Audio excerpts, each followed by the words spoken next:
आज हम सम standard function का जो है इंटीग्रेशन फाइंड करेंगे। ये देखिए एक स्टैंडर्ड फंक्शन लिखा हुआ है, इसका हमको इंटीग्रेशन फाइंड करना है कि इसका इंटीग्रल क्या होगा। dx अपॉन में लिखा है रूट ए स्क्वायर माइनस एक्स स्क्वायर, इसका हमको इंटीग्रेशन करना है। यहां पर आप देखिए इसको लगाने का थोड़ा सा एक तरीका होता है, उस तरीके को हम बताने जा रहे हैं कि किस तरीके से आप इस स्टैंडर्ड फंक्शन को जो है आप ज्ञात करेंगे, इसका इंटीग्रेशन कैसे फाइंड करेंगे। ऐसी तरह आपका यहाँ प्लस लगाकर भी कोई इंटीग्रेशन का सवाल दे सकता है कि आप जो है ए स्क्वायर प्लस एक्स स्क्वायर करके इसका इंटीग्रेशन फाइंड करिए जरा। तो ऐसे बहुत सारे सवाल ऐसे होते हैं। इन सबको लगाने का तरीका क्या है, चलिए हम देखते हैं इसको। तो यहाँ पर अगर हम ये जो एक्स वाला लिखा हुआ है एक्स, इस एक्स के जगह पे हम क्या करेंगे ए साइन थीटा मान लेंगे, ऐसा ही मानकर इसको सॉल्व किया जाएगा। ठीक, तो इसका जो डेरिवेटिव होगा आप जानते हैं, एक्स मानते हैं तो डेरिवेटिव जरूर करते हैं। तो इसका डेरिवेटिव क्या होगा जरा देखिए, तो ये हो जाएगा, इसका डेरिवेटिव होगा dx और इसका हो जाएगा बराबर a साइन थीटा का होता है कॉस थीटा और यहां पर हो जाएगा d थीटा। राइट, यहां पर थोड़ा सा और काम आपको करना है, यहां से आप थीटा की वैल्यू निकाल लीजिए क्योंकि आगे इसका काम आने वाला है।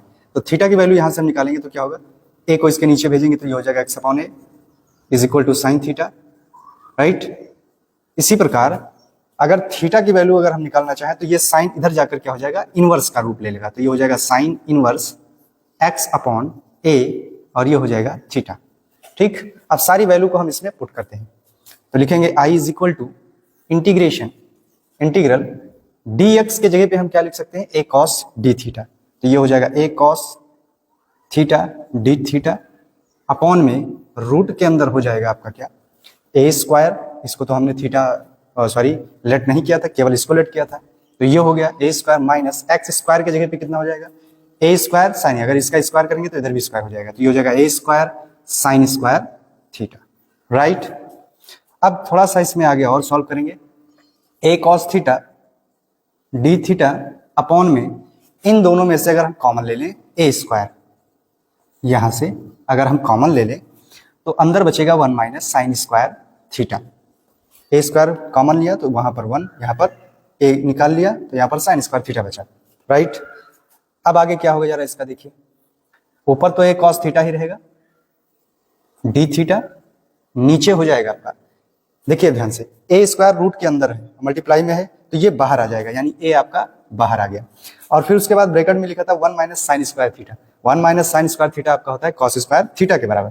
तो यहाँ पर ये कॉस स्क्वायर थीटा हो जाएगा। अब कॉस स्क्वायर थीटा अगर रूट से बाहर निकलेगा तो कॉस थीटा हो जाएगा। तो सिंपल हो गया ये कॉस थीटा, रूट से इतना आ जाएगा। अब ये दोनों तो आपके कैंसिल हो गए, तो ये जब दोनों कैंसिल हो गए तो यहां पर बचा क्या, सिंपल आपके पास जो बचा है वो बचा है इंटीग्रेशन डी थीटा। और डी थीटा का जो इंटीग्रेशन होगा वो कितना होगा, थीटा, सिंपल थीटा होगा। डी थीटा का जो इंटीग्रेशन होगा वो होगा थीटा। अब थीटा किसके बराबर, ये हमने निकाला था इसलिए पहले से। थीटा किसके बराबर, थीटा बराबर है साइन इनवर्स एक्स अपॉन में ए, ये एंगल में आ जाएगा।